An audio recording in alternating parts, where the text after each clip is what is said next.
you and Lance Cade got brought up to the WWE roster and won the tag team titles quickly. And I remember I was like, oh, I love this team. As soon as I saw that top rope bulldog, I was like, oh, I love that move. Love that I move. appreciate it. Not bad for a fat man. You know what I mean? Like, everybody's like, oh, where's he going? And I jump off there like, well, holy shit, he got a little something, something. I love it. It's such like it's a move that you see and you're like, that's a match ender. Like that's it. Like that's I a can wrap. do it to anybody. That Yeah. was the one thing, like Harley.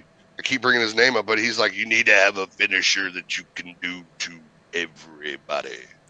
And I couldn't do the pile driver like Harley because that was a lot of people are uncomfortable with that. But I was like, man, the bulldog, that's easy, y'all. You just gotta be in the right spot, and if I can hit it, I can hit it.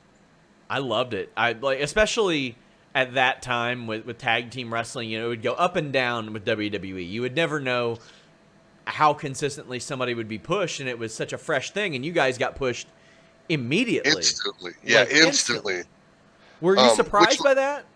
Oh, for sure. Because, I was a struggling independent pro wrestler. I skipped developmental. Like, there was a 5-week period where I got signed. Vignettes started. We were on TV. 3 weeks later, I'm World WWE Tag Team Champion. I was struggling to pay rent, but a month and a half before that, you know what I mean? So all of it was just like, holy shit. The only bad part about that is when you get something like that quick, that early, you've kind of like topped out a little bit. You know what I mean? And that's where we kind of ran into that. We got with the writers, and they're like, well, shit, they're already champions. Like, where we have to create. It was hard to create something after that. We had nothing to work towards, and plus we were working with writers that had no idea what country boys, rednecks are. When they hear country, they think Deliverance, and banjos, and that wasn't the case at all. That works if like you're Bray Wyatt and the Wyatt family in the backwoods, and you're doing like the horror movie thing. But right. Like, I can tell you, living in Kentucky, it's not quite like that.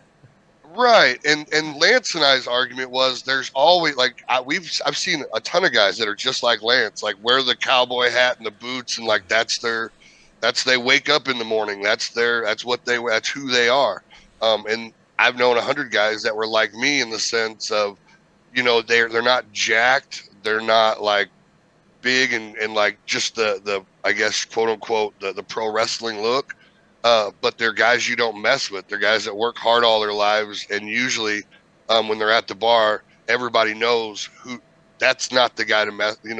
Let's just leave him alone. When he gets mad, he gets really mad. Let's just leave that alone. You know what I mean? And that's what we were trying to portray.